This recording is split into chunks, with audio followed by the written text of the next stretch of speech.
அனைவருக்கும் வணக்கம். TNPSC group 4, group 2, group 1 எக்ஸாமினேஷனுக்கான மற்றும் அனைத்து தேர்வுகளுக்கான எஸ்ஐ எக்ஸாம் படிக்கிறீங்களா எல்லாத்துக்குமே முக்கியமான நடப்பு நிகழ்வுகள் இருக்கு.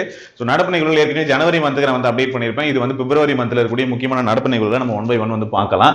சரியா, முதல்ல பாத்தீங்க அப்படின்னா என்ன இருக்கு, ஒவ்வொரு டாபிக் வைஸ் நம்ம பார்க்கலாம். சரிங்களா, புவியியல் சம்பந்தமாகவும் சரி, விண்வெளி சம்பந்தமாகவும் சரி, ஓகே, தமிழ்நாடு பட்ஜெட், பிப்ரவரியில பட்ஜெட் இருக்கும், பட்ஜெட்டை பத்தியும் ஒவ்வொன்றும் பாத்தீங்கன்னா என்ன கேட்கலாம் அப்படிங்கிறதையும், ஏன்னா பட்ஜெட்ல இருந்து அதிகமான கேள்விகள் எப்பயுமே எக்ஸாம்ஸ்ல கேட்கிற அந்த டைம்ல என்ன நடக்குது அதை பொறுத்து. சோ அதை பத்தின கேள்விகளும் டீடைலா நான் எல்லாமே கொண்டு வந்திருக்கேன். சோ முழுமையா இதை பார்த்துக்கோங்க. அதுக்கப்புறம் இதுக்கான பிடிஎஃப் நான் தரேன். நீங்க என்ன பண்ணலாம், டவுன்லோட் பண்ணிட்டு நீங்க ஒரு டைம் ரீட் பண்ணுங்க. சரியா, சோ ஃபர்ஸ்ட் விஷயம் என்ன அப்படின்னு பாத்தீங்கன்னா, ராம்சார் தளம், ராம்சார் சைட் பாத்தீங்க அப்படின்னா இப்போ அறிவிச்சிருக்காங்க. 2 ராம்சார் சைட் இப்போ அறிவிச்சிருக்காங்க. என்னன்னா, நீலகிரியில லாங்வுட் சோலை 1. சரிங்களா, நீலகிரியில இருக்கக்கூடிய லாங்வுட் சோலை, அது மட்டும் இல்லாம அரியலூர்ல கரைவெட்டி பறவைகள் சரணாலயம். சரியா, சோ இது ரெண்டுமே பாத்தீங்க அப்படின்னா இப்போ அறிவித்திருக்கக்கூடிய ராம்சார் சைட். ஓகேவா, இந்த ராம்சார் சைட்னா என்ன, எப்ப அறிவிச்சாங்க, மொத்தமா எத்தனை இருக்கு அப்படின்னு பார்க்கலாம். சரிங்களா, இது ஏற்கனவே நீங்க படிச்சிருந்தீங்கன்னா அப்படியே கேட்டுக்கோங்க, ஒரு ரிவிஷனாவும் உங்களுக்கு இருக்கும். சரியா, சரி, ராம்சார் தளம் நீலகிரியில லாங்வுட் சோலை. சரியா, அரியலூர் கரைவெட்டி பறவைகள் சரணாலயம். மொத்தமா இது வரைக்கும் தமிழ்நாட்டில் 16 ஆயிடுச்சு. இந்தியாவில் பாத்தீங்க அப்படின்னா 80 இருக்கு. டோட்டலா ராம்சார் சைட் எத்தனைன்னு கேட்டாங்கன்னா 80 இருக்கு. 2024 மட்டும் புதியதாக 5 ராம்சார் சைட் கொண்டு வந்திருந்தாங்க. அதுக்கு முன்னாடி பாத்தீங்கன்னா 75வது சுதந்திர நாளின் போது 75 ராம்சார் சைட் இருந்தது அப்படின்னு சொல்லிட்டு நம்ம படிச்சிருப்போம். சரியா, சோ அதுக்கப்புறம் இன்க்ரீஸ் பண்ணிருக்காங்க. அதுல 2 பாத்தீங்கன்னா தமிழ்நாட்டுல வந்திருக்கு. இப்போ 2024ல 5 புதுசா வந்திருக்கு, 2 தமிழ்நாட்டுல. சரிங்களா, மீதி 3 எந்தெந்த பிளேஸ்ல வந்திருக்கு அப்படிங்கிறதையும் பார்த்துடலாம். அது மட்டும் இல்லாம உலக ஈரநிலங்கள் தினம் என்னைக்கு செலிப்ரேட் பண்ணியிருக்கோம் அப்படின்னு பார்த்தா, பிப்ரவரி 2ஆம் தேதி உலக ஈரநிலங்கள் தினமாக செலிப்ரேட் பண்ணிட்டு இருக்கோம். சரிங்களா, வெட்லாண்ட்ஸ் அண்ட் ஹியூமன் வெல்பீயிங் அப்படிங்கறத அதனுடைய தீம் என்ன தீமை வச்சு செலிப்ரேட் பண்ணிட்டு இருக்காங்க அப்படின்னா, வெட்லாண்ட்ஸ் அண்ட் ஹியூமன் வெல்பீயிங் அப்படிங்கிறது அதனுடைய தீம். சரிங்களா, இப்போ மீதி 2 சொல்லிட்டேன். முதல்ல நீலகிரி லாங்வுட், அரியலூர்ல கரைவெட்டி பறவைகள் சரணாலயம் அப்படின்னு சொல்லிட்டு, இப்போ பாத்தீங்க அப்படின்னா அங்கா சமுத்ரா பறவைகள் சரணாலயம் கர்நாடகாவில், அங்கா சமுத்ரா பறவைகள் சரணாலயம் கர்நாடகாவில், அகனாசினி அப்படின்னு சொல்லிட்டு அதுவும் கர்நாடகா, முகத்துவாரம், அகனாசினி முகத்துவாரம். சோ அது பாத்தீங்க அப்படின்னா கர்நாடகாவில் இருக்கு. அப்புறம் மகாடிகேரே பாதுகாப்பு காப்பகம் கர்நாடகா. சோ இது 3ம் கர்நாடகாவில் இருக்கக்கூடியது. சரியா, 2 தமிழ்நாட்டில் வந்திருக்கு. மொத்தமா எத்தனை ஆச்சு, 5 புதுசா வந்திருக்கு. சோ டோட்டலா பாத்தீங்க அப்படின்னா 80 இருக்கு. ஓகேங்களா, அதுதான் இங்க அப்டேட் பண்ணிருக்கோம். சரியா, சோ 80 இருக்கு அப்படின்னு சொல்லிட்டு. இப்ப பாருங்க, ராம்சார் ஒப்பந்தம் எப்ப போட்டாங்க அப்படின்னு பார்க்கும்போது 1971ல ராம்சார் ஒப்பந்தம் போட்டாங்க. மற்றும் 172 நாடுகள் பாத்தீங்கன்னா இணைந்தது. சரிங்களா, உலகம் முழுவதும் 2509 சைட் பாத்தீங்கன்னா இப்போதைக்கு இருக்கு. சோ இந்த அளவுக்கு டேட்டா. தமிழ்நாட்டுல எத்தனை, 16. இந்தியாவில் எத்தனை, 80. சரியா, இப்படி ஒன்று கேட்கலாம். ஸோ நடைமுறைக்கு எப்போ வந்தது ராம்சார் ஒப்பந்தம் அப்படின்னா 1975ல் நடைமுறைக்கு வந்தது. இந்தியா எப்போ ஜாயின் ஆயிடுச்சு, 1982ல் ஜாயின் ஆயிடுச்சு. ஃபர்ஸ்ட் பாத்தீங்க அப்படின்னா இந்த ராம்சார் இதுல சைட்டா இந்தியாவில் சேர்த்தது என்னன்னா சிலிக்கா ஏரி. ஓகேங்களா, நோட் பண்ணிக்கோங்க. சரியா,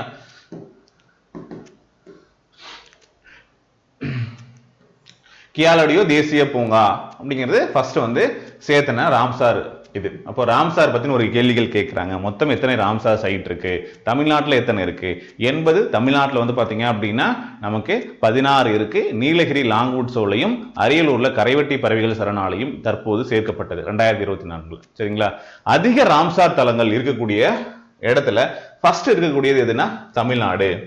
அதிகமான ராம்சார் தலங்கள் எந்த ஸ்டேட்ல இருக்குன்னு கேட்டா தமிழ்நாட்டில் இருக்கு. உலக ஈரநிலங்கள் தினம் என்னைக்குன்னு கேட்டா பிப்ரவரி 2. சரியா, அடுத்து கர்நாடகாவில் 3 சேர்த்திருக்காங்களா, அங்க சமுத்ரா, அகனாசினி, மகாடிகேரே பாதுகாப்பு காப்பகம் அப்படின்னு சொல்லி 3 கர்நாடகாவில் சேர்த்திருக்காங்க. ஸோ இது இந்தியா 1982ல இருந்து இருக்கு. ஸோ மொத்தம் 172 நாடுகள். சரி, அடுத்து பாருங்க, 18வது வனவிலங்கு சரணாலயம். 18வது வனவிலங்கு சரணாலயம் எது அப்படின்னு கேட்டிருக்காங்களா, ஒன்று புதுசாக ஓபன் பண்ணியிருக்காங்க. தந்தை பெரியார் வனவிலங்கு சரணாலயம் தான் சாட்டா எழுதியிருக்கேன். தந்தை பெரியார் வனவிலங்கு சரணாலயம் பர்கூர் மலை. சரிங்களா, ஏற்கனவே அது புலிகளுடைய வழித்தடமா இருந்திருக்கு. ஸோ இப்போ பாத்தீங்க அப்படின்னா இதை 18வது வனவிலங்கு சரணாலயமாக அறிவிச்சிருக்காங்க. தந்தை பெரியார் வனவிலங்கு சரணாலயம் ஈரோடு. சரியா, ஓகே. அடுத்து செயற்கை நுண்ணறிவு கண்காணிப்பு மையம். அதாவது கோவையில பாத்தீங்க அப்படின்னா யானைகள் ரயில்ல மோதி பாத்தீங்கன்னா உயிரிழக்கிறத தடுக்கிறதுக்காக ஒரு செயற்கை நுண்ணறிவு தடுப்பு கண்காணிப்பு மையம் அமைச்சிருக்காங்க. கோயம்புத்தூர்ல ஆரம்பிச்சிருக்காங்க. கேட்கலாம். அடுத்து பல்லுயிர் பாதுகாப்பு தளம், பல்லுயிர் பாரம்பரிய தளம் அப்படின்னு சொல்லிட்டு குப்தேஸ்வர் காடு அப்படிங்கிறது ஒடிசாவில் இருக்கக்கூடியது, கோராவுட் பகுதியில் இருக்கக்கூடியது. ஸோ அதை வந்து பல்லுயிர் பாரம்பரிய தலமாக அறிவிச்சிருக்காங்க. பல்லுயிர் பாரம்பரிய தலம். ஸோ இந்த பல்லுயிர் பாரம்பரிய சட்டம் வந்து 2002ல வந்தது. பல்லுயிர் பாரம்பரிய சட்டம் 2002ல வந்தது. ஸோ குப்தேஸ்வர் காடு எங்க இருக்கு? ஒடிசாவில் இருக்கு. பல்லுயிர் பாரம்பரிய தலம். ஓகேங்களா? இப்போ என்ன பார்த்தோம்? 3 பார்த்தோம் இல்லையா? ஸோ வனவிலங்கு சரணாலயம், 18வது வனவிலங்கு சரணாலயம் தந்தை பெரியார் வனவிலங்கு சரணாலயம் பர்கூர் மலை ஈரோடுல இருக்கக்கூடியது. செயற்கை நுண்ணறிவு கண்காணிப்பு மையம் கோவையில யானைகள் ரயில் மோதி வந்து பாத்தீங்க அப்படின்னா உயிரிழக்கிறத தடுக்கிறதுக்காக ஒரு சிஸ்டம். அடுத்து வந்து பாத்தீங்கன்னா பல்லுயிர் பாரம்பரிய தலமாக வந்து பாத்தீங்க அப்படின்னா குப்தேஸ்வர் காடு ஒடிசாவில் கோரப்பட் பகுதியில் இருக்கக்கூடியது. ஸோ அதை அறிவிச்சிருக்காங்க. இந்த பல்லுயிர் பாரம்பரிய சட்டம் 2002. ஓகேங்களா? சரி,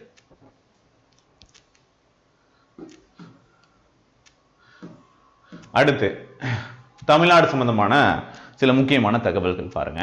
முதல் விஷயம், மக்களை தேடி ஆய்வக சேவை அப்படின்னு கொண்டு வந்திருக்காங்களா? மக்களை தேடி ஆய்வக சேவை. இதுல என்ன பண்ணுவாங்க அப்படின்னா, நம்மளுடைய ஆரம்ப சுகாதார நிலையங்கள் இருக்கு இல்லையா, அந்த ஆரம்ப சுகாதார நிலையங்கள்ல வந்து பாத்தீங்க அப்படின்னா இந்த நோய் கண்டறியக்கூடிய ஆய்வக வசதிகளை வந்து கொண்டு போய் சேர்க்கணும் அப்படிங்கிறது தான் ஆரம்ப சுகாதார நிலையம். ஸோ இப்போ எங்க ஸ்டார்ட் பண்ணாங்க? இது கன்னியாகுமரி இல்ல நாகர்கோயில்ல இருக்கக்கூடிய தொல்லவிலை அப்படிங்கிற ஆரம்ப சுகாதார நிலையத்துல ஆரம்பிச்சிருக்காங்க. கன்னியாகுமரி நாகர்கோயில தொல்லவிலை அப்படிங்கிற ஆரம்ப சுகாதார நிலையம். ஆரம்ப சுகாதார நிலையம் ஷார்ட்டா எழுதிருக்கேன், எனக்கு புரியுற மாதிரி. ஸோ நான் சொல்லும் போது இதுதான் விஷயம் அப்படிங்கிறத அங்க நீங்க டீட்டெயிலாக வேணா நோட் பண்ணி வச்சுக்கோங்க. சரிங்களா? ஸோ நோட்ஸ் பாயிண்ட் வந்து எனக்கு எப்படி புரியுமோ அந்த மாதிரி நான் வந்து சிம்பிளா வந்து எழுதி வச்சிருக்கேன். நோய் கண்டறியக்கூடிய ஆய்வக வசதிகளை மக்களிடம் கொண்டு செல்லுதல், அதான் வந்து மக்களை தேடி ஆய்வக சேவை அப்படின்னு சொல்லிட்டு. சரிங்களா? ஸோ இது வந்து மக்களை தேடி மருத்துவம் இருக்கு இல்லையா? ஸோ அதை வந்து பாத்தீங்க அப்படின்னா அதுக்கு சப்போர்ட் பண்ணக்கூடிய ஒரு விஷயமா இது இன்னும் இருக்கும், பெனிஃபிட்டா இருக்கும். ஏற்கனவே போயிட்டு சுகர் இதை பிபி இதெல்லாம் செக் பண்ணிட்டு இருக்காங்க, உங்களுக்கு தெரியும். ஸோ அது கூட வந்து ஆரம்ப சுகாதார நிலையத்திலேயே ஆய்வக வசதிகளும் இருந்தா இன்னும் பெட்டரா இருக்கும் அப்படிங்கிறது, இதுக்கு இன்னும் சப்போர்ட்டா இருக்கும்ங்கிறத ஒன்று ஆரம்பிச்சிருக்காங்க. மக்களை தேடி ஆய்வக சேவை. ஓகே, அடுத்து பன்னாட்டு கணினி தமிழ் மாநாடு. பன்னாட்டு கணினி தமிழ் மாநாடு வந்து பாத்தீங்க அப்படின்னா சென்னையில நடந்தது பிப்ரவரி 8ஆம் தேதி. ஒரு விஷயம், பன்னாட்டு கணினி தமிழ் மாநாடு அப்படிங்கிறது நோட் பண்ணிக்கோங்க. அடுத்து இன்னொரு முக்கியமான விஷயம், பஞ்சாயத்து தமிழ்நாடு பஞ்சாயத்துகள் திருத்த சட்டம் அப்படின்னு ஒண்ணு கொண்டு வந்து. நம்மளுடைய தமிழ்நாடு பஞ்சாயத்து சட்டம் எப்போ வந்தது? 1994ல வந்தது இல்லையா? சோ இதுல என்ன பண்ணிருக்காங்க அப்படின்னா, நமக்கு தெரியும் ஸ்டேட் எலெக்ஷன் கமிஷனருடைய பதவிக்காலம் 5 இயர்ஸ் இருப்பாங்க அப்படின்னு சொல்லிட்டு, இல்ல வந்து 65 வயது வரைக்கும் அப்படின்னு சொல்லிட்டு இருக்கக்கூடியது. சரியா? மற்ற மாநிலங்கள் இந்த மாதிரி இருக்கு, நம்ம படிக்கிறது தான் படிப்போம். சரியா? சோ ஆனா தமிழ்நாட்டில் மட்டும் எப்படி இருக்கு அப்படின்னா 2 இயர்ஸ் இருக்கு. சரிங்களா? அது மட்டும் இல்லாம 2 வாட்டி நீட்டிக்கலாம் அப்படின்னு இருக்கு. அப்படின்னா மொத்தமா எத்தனை? 2 முறை நீட்டிக்கலாம். அப்படின்னா ஃபர்ஸ்ட் ஒரு டேர்ம் வந்துட்டாரு 2 இயர்ஸ், அப்புறம் ஒரு 2 இயர்ஸ் நீட்டிக்கலாம், மறுபடியும் ஒரு 2 இயர்ஸ் நீட்டிக்கலாம், அந்த மாதிரி 2 வாட்டி நீட்டிக்கலாம், மொத்தம் 6 வருஷம் அப்படின்னு இருக்கு. ஸோ இந்த மாதிரி நீட்டிக்கலாம் அப்படின்னு சொல்லிட்டு இருக்கு. இப்போ என்ன சொல்லிட்டாங்க அப்படின்னா, அதுக்கான ஒரு திருத்த மசோதா போட்டு என்ன பண்ணிருக்காங்க அப்படின்னா, மாநில தேர்தல் ஆணையருடைய பதவிக்காலம் 5 இயர்ஸ் ஆகும், 65 இயர்ஸ் வரைக்கும் இருக்கணும் அப்படிங்கிற மாதிரி கொண்டு வந்திருக்காங்க. ஸோ தமிழ்நாடு ஊராட்சிகள் சட்டம் ஸோ இந்த மாதிரி வந்து இருந்தது. ஸோ அதை தான் வந்து பாத்தீங்க அப்படின்னா இப்போ ஒரு திருத்த மசோதா போட்டு இதை மாத்திருக்காங்க. சரியா? அதை நோட் பண்ணிக்கோங்க, கேட்கலாம். ஓகே, அடுத்து மினி டைடல் பார்க். இதை பத்தி டீடைலா பார்ப்போம், பின்னாடி இருக்கும், பட்ஜெட்டை சொல்லியிருப்பாங்க. அடுத்து மினி டைடல் பார்க் வந்து பாத்தீங்க அப்படின்னா விழுப்புரம். ஸோ விழுப்புரம் வந்து வானூர் வட்டத்துல திருச்சிற்றம்பலம் அப்படிங்கிற இடத்துல வந்து முதல்வர் வந்து திறந்து வச்சாங்க. மினி டைடல் பார்க் எங்க ஸ்டார்ட் பண்ணாங்க அப்படின்னா விழுப்புரத்துல வந்து ஸ்டார்ட் பண்ணாங்க. மினி டைடல் பார்க் எங்க? விழுப்புரத்துல ஸ்டார்ட் பண்ணாங்க. ஓகே, அடுத்து பஞ்சு மிட்டாய் விற்பனை தடை. தமிழ்நாட்டிலையும் புதுச்சேரியிலும் தடை பண்ணாங்க. ஏன் அப்படின்னா பஞ்சு மிட்டாயில ஒரு அந்த தொழில்துறை சாயமாக இருக்கக்கூடியது என்னது? Rhodamine B கொடுத்திருக்கனா? என்னது? ரோட்டமைன் பி அப்படிங்கிற ஒரு கெமிக்கல் இருக்கு. இது வந்து ஒரு செயற்கை சாயம். இது வந்து ஃபேக்டரியில யூஸ் பண்ணக்கூடியது, முக்கியமா ஜவுளித்துறைகள்ல தோல் துறைகள்ல யூஸ் பண்ணக்கூடிய சாயம். இதை தயாரிக்கிறதுக்கு வந்து பாத்தீங்க அப்படின்னா பெருசா செலவாகாது, கம்மியான செலவு தான் ஆகும். இது வந்து ஒரு நிறமியாக செயல்படக்கூடியது, செயற்கை சாயம். சரிங்களா? சோ இது என்ன பண்றாங்க அப்படின்னா, இது வந்து மக்கும் தன்மையற்றது, அதிகமான வெப்பத்தை தாங்கக்கூடியது, இதனுடைய ப்ராப்பர்ட்டிஸ் சொல்லணும் அப்படின்னா. சரிங்களா? இதை உணவுப் பொருட்களை சேர்த்தக்கூடாது, ஆனா நம்ம இண்டஸ்ட்ரியல் பயன்பாட்டுக்கு யூஸ் பண்ணலாம் இந்த ரோட்டமைன் பி. சரியா? ஓகே. சோ ஜவுளி தொழில் நிரம்பி பயன் வந்து அனுமதி இருக்கு. ஆனா எங்க பண்ணக்கூடாது, உணவுப் பொருட்களுக்கு தடை விதிச்சிருக்காங்க. சோ உணவு பாதுகாப்பு தரக்கட்டுப்பாடு சட்டம் எந்த வருஷம் அப்படின்னா 2006. உணவு பாதுகாப்பு மற்றும் தரக்கட்டுப்பாட்டு சட்டம் வந்து 2006 அதன்படி வந்து தடை பண்ணிருக்காங்க. இந்த மாதிரி ரோஸ் மில்க் நம்ம எதெல்லாம் பிங்க் கலர்ல பாக்குறோமோ அதெல்லாம் வந்து பாத்தீங்க அப்படின்னா இந்த கெமிக்கல் ஆட் பண்றதுனால நமக்கு வந்து கிடைக்குது. சரிங்களா? சோ இது வந்து ஒரு முக்கியமானது எக்ஸ்பெக்ட் பண்ணலாம். சோ இதை வந்து யூஸ் பண்றதுனால நமக்கு வந்து சிறுநீரகம் கல்லீரல் பாதிப்பு ஏற்படும், புற்றுநோய் ஏற்படுவதற்கான வாய்ப்புகளும் இருக்கு அப்படின்னு சொல்லி இது என்ன பண்றாங்க, தடை செஞ்சிருக்காங்க. அப்போ இதுல பிங்க் கலரா இருக்கக்கூடியதுக்கான அந்த நிறமி வந்து பாத்தீங்க அப்படின்னா ரோட்டமைன் பி அப்படிங்கறத தடை செஞ்சிருக்காங்க. ஓகே. சோ கண்டிப்பா எக்ஸாம்ஸ்ல கேட்கலாம். சோ முக்கியம். அடுத்து நான் முதல்வன் ஒலிம்பியாட் திட்டம். நான் முதல்வன் ஒலிம்பியாட் திட்டம் வந்து பாத்தீங்க அப்படின்னா என்னன்னா 6வதுல இருந்து 9ஆம் வகுப்பு வரை இருக்கக்கூடிய மாணவர்களுக்கு நடத்தக்கூடிய ஒரு திறன் தேர்வு. சரியா? திறனை பரிசோதிக்கக்கூடிய தேர்வு. இது டேப்லெட் மூலமாக ஆன்லைன்ல நடக்கக்கூடிய ஒரு தேர்வு.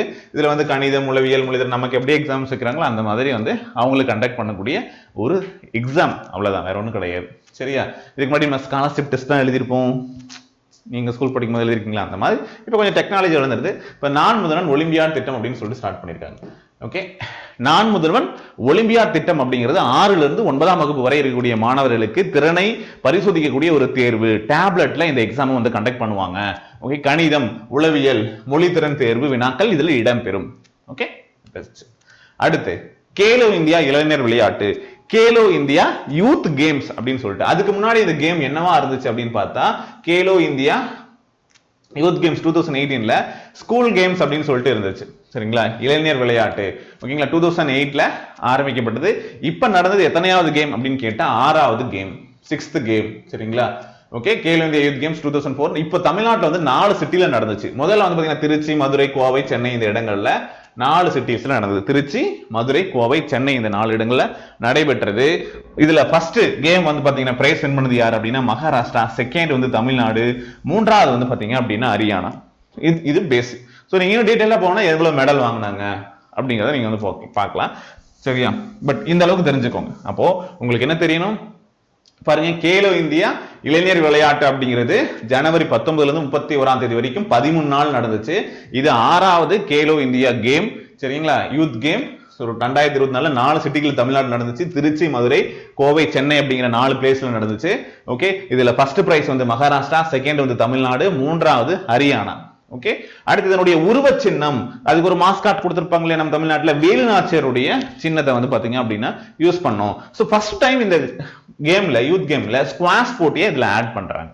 ஓகே. சோ இதுக்கு தெரிஞ்சுக்கோங்க. ரைட்.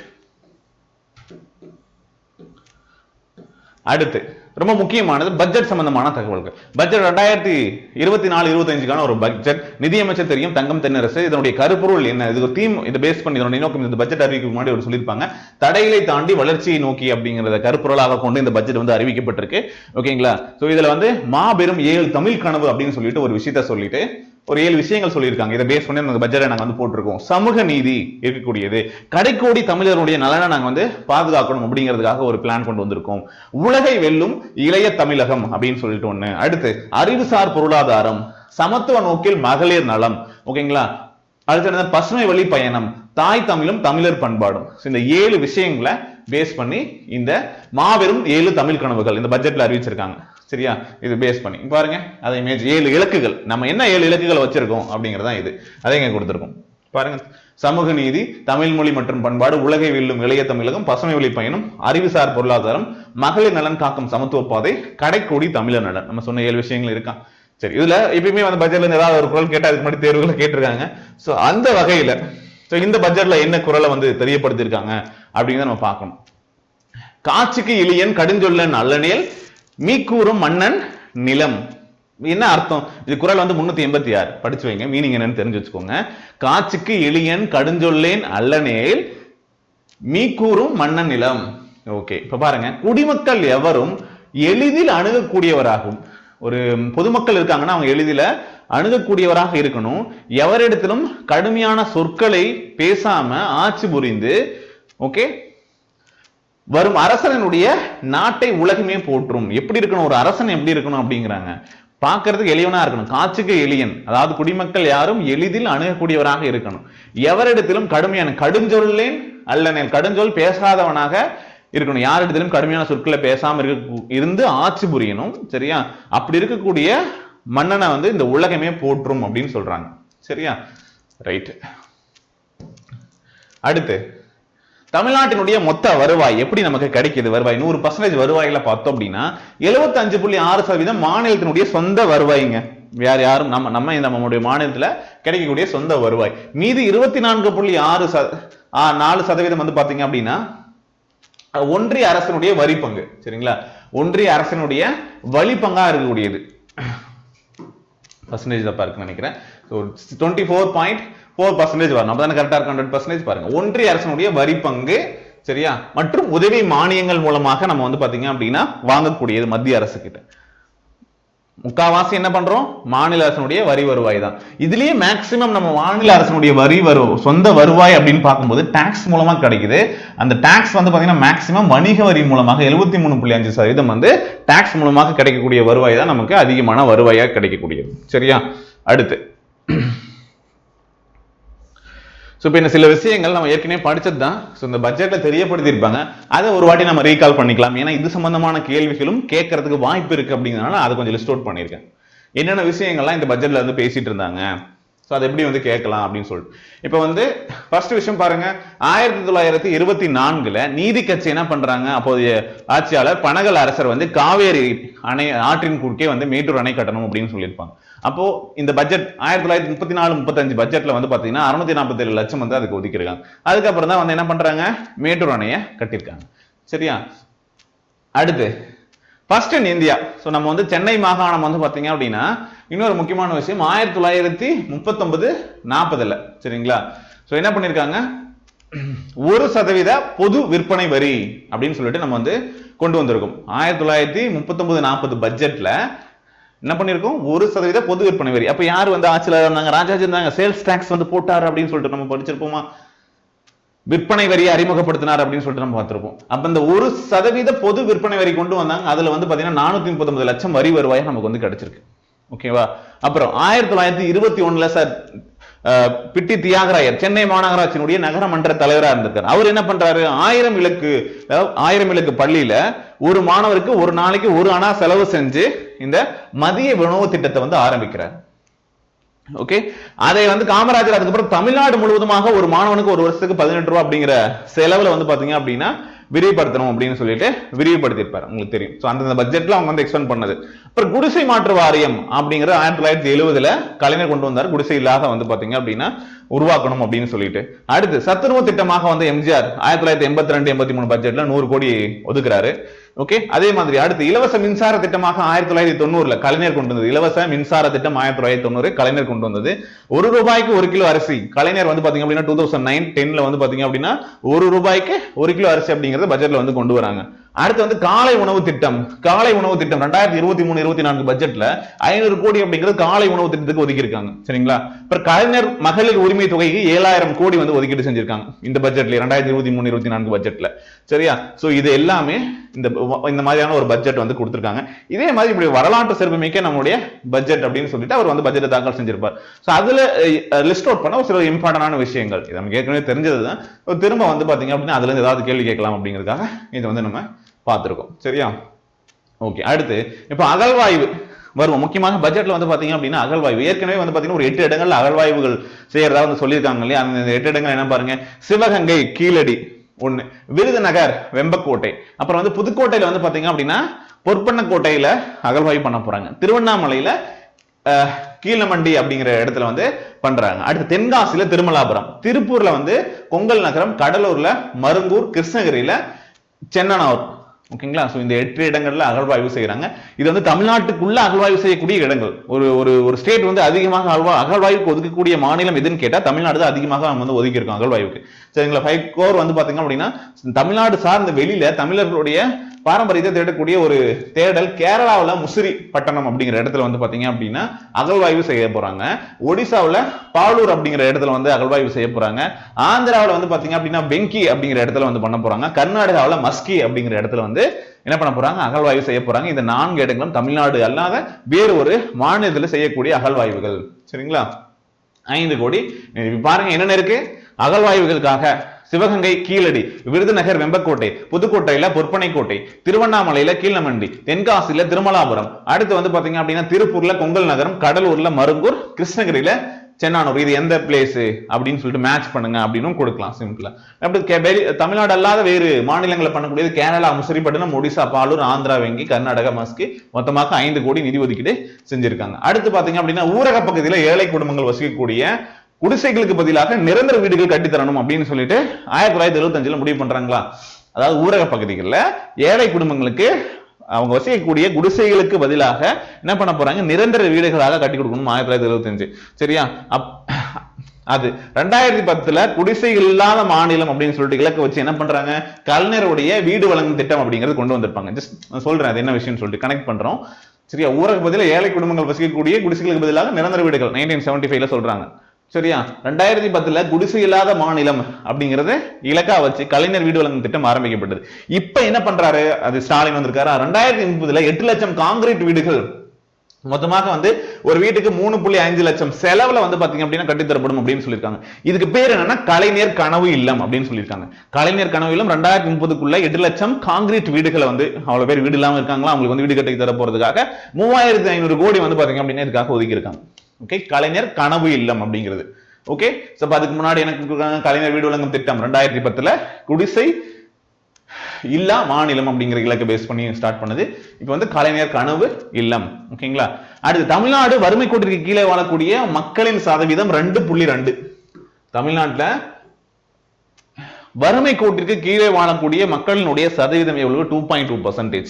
சரிங்களா? நிதி ஆயக்கூடிய பன்முக வறுமை குறியீடுல இதை சொல்லியிருக்காங்க. நிதி ஆயக்கூடிய பன்முக வறுமை கோடுல இதை வந்து சொல்லியிருக்காங்க. சரிங்களா?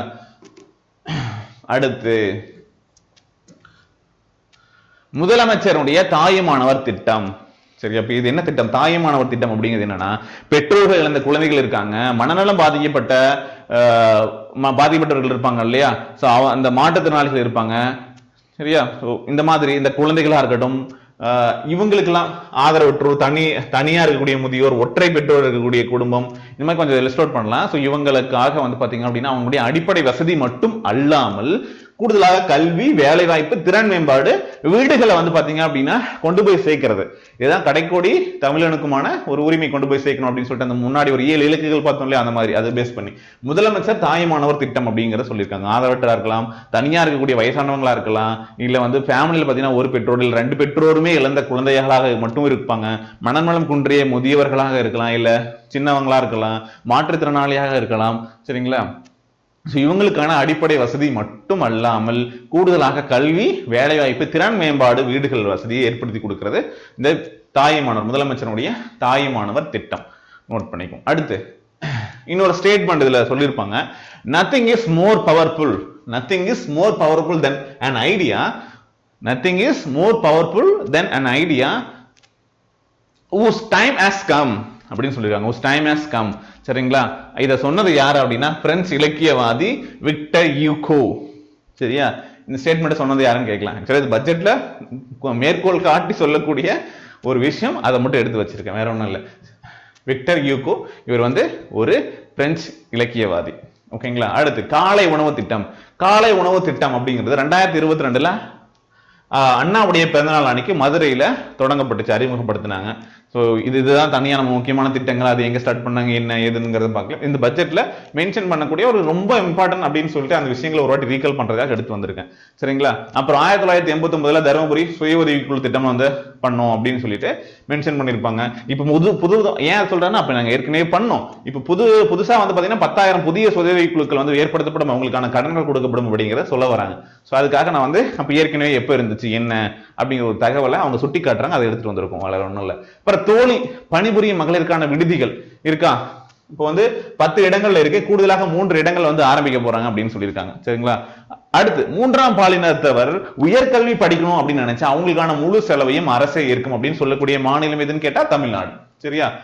தமிழ்நாடு ஏற்கும் அப்படின்னு சொல்லிட்டு பட்ஜெட்ல சொல்லியிருக்காங்க. அடுத்து சமூக பாதுகாப்புத்துறை நேம் வந்து சேஞ்ச் பண்ணிருக்காங்க. சமூக பாதுகாப்புத்துறை அப்படிங்கிறது இனி வந்து குழந்தைகள் நலன் மற்றும் சிறப்பு சேவைகள் துறை அப்படின்னு சொல்லிட்டு அழைக்கப்படும்.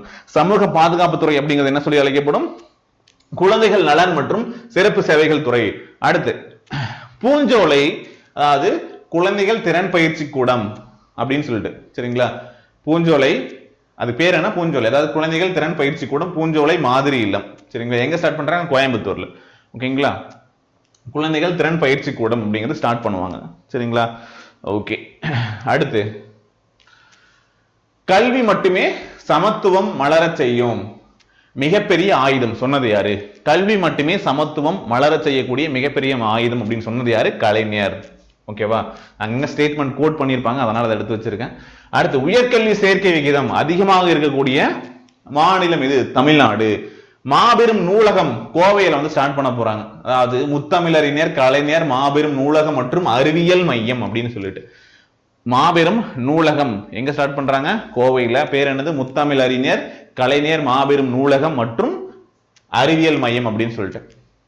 அடுத்து தமிழ் புதல்வன், ஒரு மாதத்துக்கு ஆல்ரெடி வந்து பாத்தீங்க அப்படின்னா பெண்களுக்கான புதுமை பெண் திட்டம் இருக்கு இல்லையா? அந்த மாதிரியே மாதம் 1000 ரூபாய் வந்து அரசு பள்ளி மாணவர்களுடைய உயர்கல்வியை உயர்த்தக்கூடிய வகையில வந்து தரப்போறாங்க. அதையும் அறிவிச்சிருக்காங்க. இன்னுயிர் காப்போம் நம்மை காக்கும் 48 அப்படிங்கிறதுக்கு ஏற்கனவே 1 லட்சம் வரைக்கும் வந்து பாத்தீங்க அப்படின்னா இலவசமாக சிகிச்சைகள் பெற்றுக்கொள்ளலாம். அதுக்கான உச்ச வரம்பு இப்போ 2 லேக்கா இன்க்ரீஸ் பண்ணியிருக்காங்க. இன்னுயிர் காப்போம் நம்மை காக்கும் 48 திட்டங்கள்ல இந்த மாதிரி இன்க்ரீஸ் பண்ணியிருக்காங்க. உச்ச வரம்பு எவ்வளவு? 2 லேக் வரைக்கும் நம்ம வந்து சிகிச்சை பெற்றுக்கொள்ளலாம். அடுத்து விண்வெளி தளம் தூத்துக்குடியில வந்து ஓபன் பண்றாங்க இல்லையா? அதனால அது சார்ந்த தொழிற்சாலைகளை வந்து பாத்தீங்க அப்படின்னா வான்வெளி சார்ந்த தொழிற்சாலைகளை ஊக்குவிக்க என்ன பண்றாங்க அப்படின்னா 200 ஏக்கர்ல விண்வெளி தொழில் மற்றும் உந்து சக்தி பூங்கா, விண்வெளி தொழில் மற்றும் உந்து சக்தி பூங்கா, ஸ்பேஸ் இண்டஸ்ட்ரியல் அண்ட் ப்ரொபல்லன்ட் பார்க் அப்படிங்கறத ஒண்ணு வந்து அங்க ஸ்டார்ட் பண்ண போறாங்க. சரியா? அதை நோட் பண்ணிக்கோங்க. அடுத்து உலக புத்தொழில் மாநாடு குளோபல் ஸ்டார்ட் அப் சம்மிட் அப்படிங்கிறது அடுத்த வருடம் ஜனவரி 2025 சென்னையில நடக்கும் அப்படின்னு சொல்லியிருக்காங்க. குளோபல் ஸ்டார்ட் அப் சம்மிட் அப்படிங்கிறது 2025 ஜனவரியில் நடக்கும், சென்னையில நடக்கும். அடுத்து முதல்வரை தலைமையாக கொண்ட ஒரு தமிழ்நாடு செயற்கை நுண்ணறிவு இயக்கம், ஆர்டிபிஷியல் இன்டெலிஜென்ஸ் வந்துச்சா? இப்போ தமிழ்நாடு ஆர்டிபிஷியல் இன்டெலிஜென்ஸ் மிஷன் ஒன்னு யாருடைய தலைமையில ஓபன் பண்ணப்படும்? தமிழக முதல்வருடைய தலைமையில தொடங்கப்படும் அப்படின்னு சொல்லியிருக்காங்க. சரியா? ஓகே. அடுத்து என்னென்ன பார்த்திருக்கோம்? நிறைய பார்த்துட்டே இருக்கோம். பட்ஜெட்ல சொன்ன விஷயங்கள் தான் இதெல்லாம். அதே அங்க கொடுத்துருக்கேன். ஓகே. திரும்ப நீங்க இந்த பிடிஎஃப் எடுத்து பாருங்க. அடுத்து அப்புறம் சிறகிலிருந்து பிரிந்த இறகு ஒன்று காற்றினுடைய தீராத பக்கங்களில் ஒரு பறவையினுடைய வாழ்வை எழுதி செல்கிறது அப்படின்னு சொன்னது யாரு? அவருடைய கவிதை வரிகள் படிம கவிஞர் பிரமிழுடையது. சரியா? ஓகே. இது ஸ்டேட்மெண்ட் கொடுத்துருக்காங்க. இந்த கவிதை லைன் எடுத்து வச்சிருக்காங்க. அதனால அதையும் கொண்டு வந்திருக்கேன். அடுத்து தமிழ்நாடு கடலோர மாவட்டங்கள் மொத்தம் எத்தனை கடலோர மாவட்டங்கள் இருக்கு? 14 மாவட்டங்கள் இருக்கு. மொத்தமாக 1076 கிலோமீட்டர் அளவுக்கு வந்து நமக்கு கடற்கரை இருக்கு. சரியா? இதுல நெய்தல் மீட்சி இயக்கம் ஏற்கனவே நம்ம ஜனவரி கரண்ட் அஃபேர்ஸ்ல படிச்சிருப்போம்.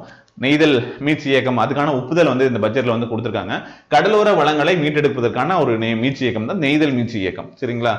அது அடுத்து லண்டன் கியூ கார்டன்ஸ் அப்படின்னு சொல்றது. லண்டன் கியூ கார்டன்ஸ் நிறுவனம் வந்து பாத்தீங்கன்னா அப்படின்னா செங்கல்பட்டு கடம்பூர் அதுல வந்து பாத்தீங்கன்னா மாபெரும் பல்லுயிர் பாதுகாப்பு பூங்காவை வந்து ஸ்டார்ட் பண்ணிருக்காங்க. ஓகே. செங்கல்பட்டு கடம்பூர்ல மாபெரும் பல்லுயிர் பாதுகாப்பு பூங்காவை இவங்க கூட இந்த நிறுவனத்தை கூட இணைந்து ஸ்டார்ட் பண்ணிருக்காங்க. அடுத்து நீலக்கொடி கடற்கரைக்கான சான்று இப்ப வந்து பாத்தீங்க அப்படின்னா செங்கல்பட்டு கோவளத்துல இருக்கக்கூடிய பீச்சுக்கு இந்த நீலக்கொடி கடற்கரை சான்று அப்படிங்கிறது கிடைச்சிருச்சு, வாங்கிட்டாங்க. இந்த மாதிரி என்ன பண்ண போறாங்க? இன்னும் சான்று பெறுவதற்காக வந்து 250 கோடி மேம்பாடு திட்டங்களை வந்து ஒதுக்கி இருக்காங்க.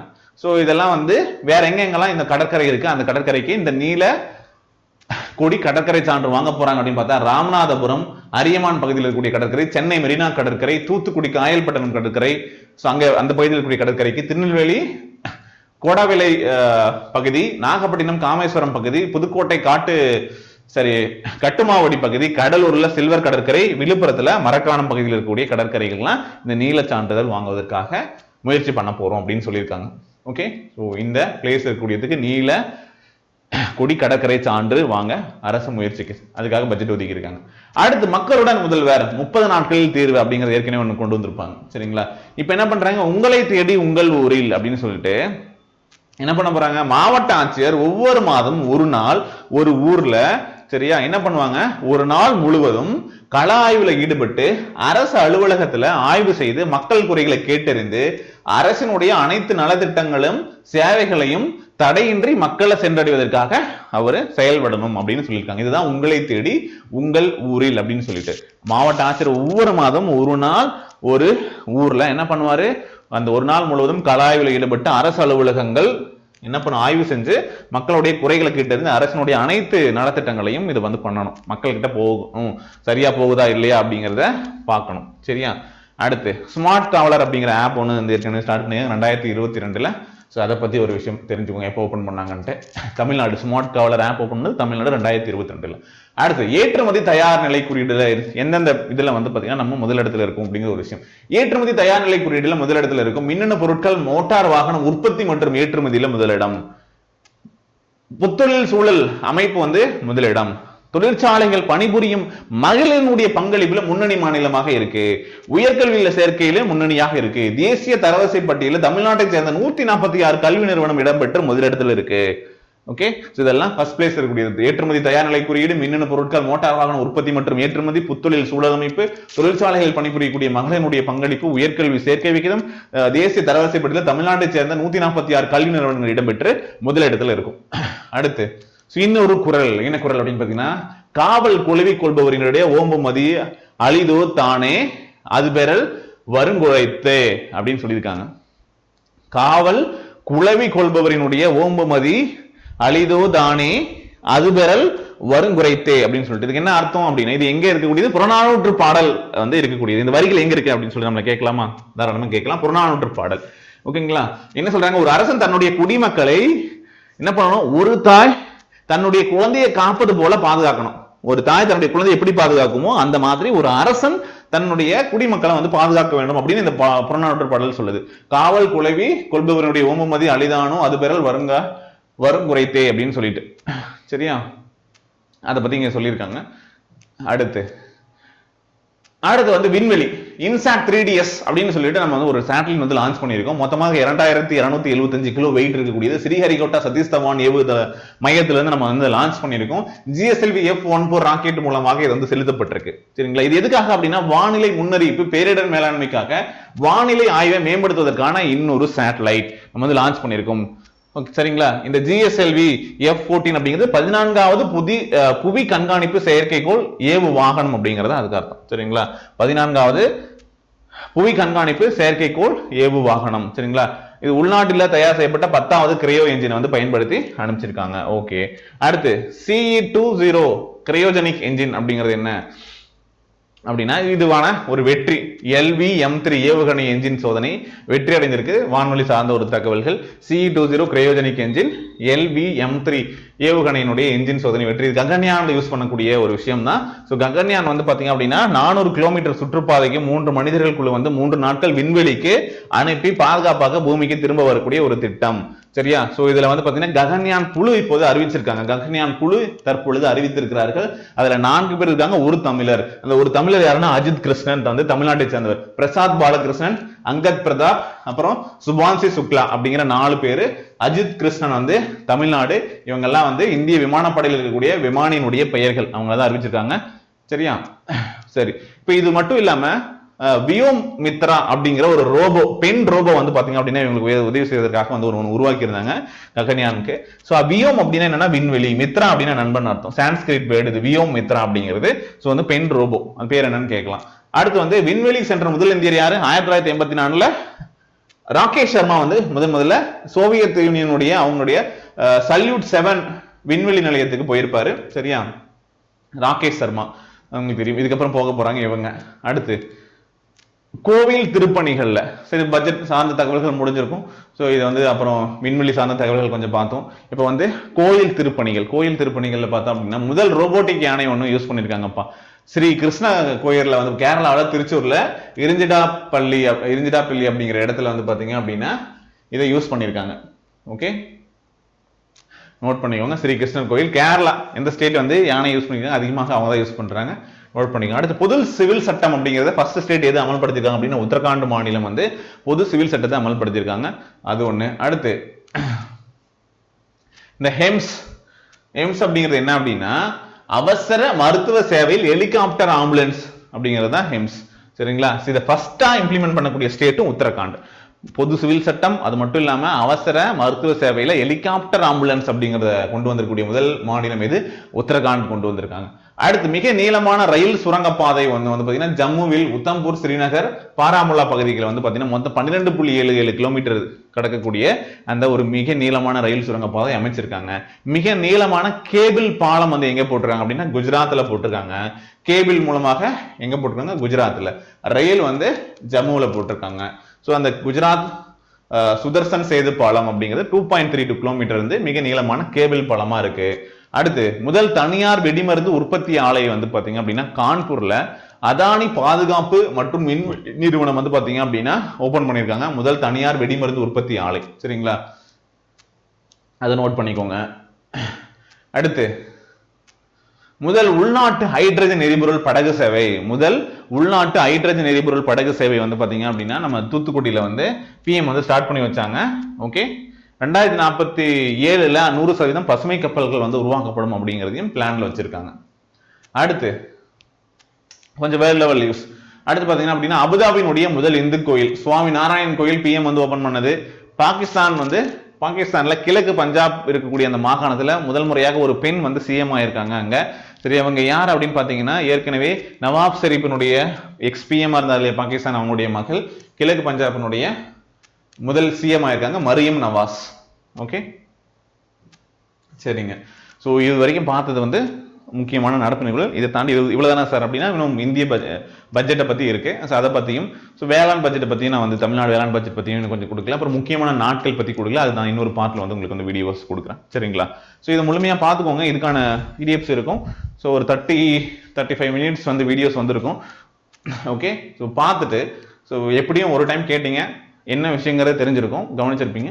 ஸோ இன்னைக்கு ஒரு வாட்டி எடுத்து ரீட் பண்ணுங்க போதும். எக்ஸாம்க்கு முன்னாடி ஒரு வாட்டி ரீட் பண்ணிட்டு போங்க. சரிங்களா?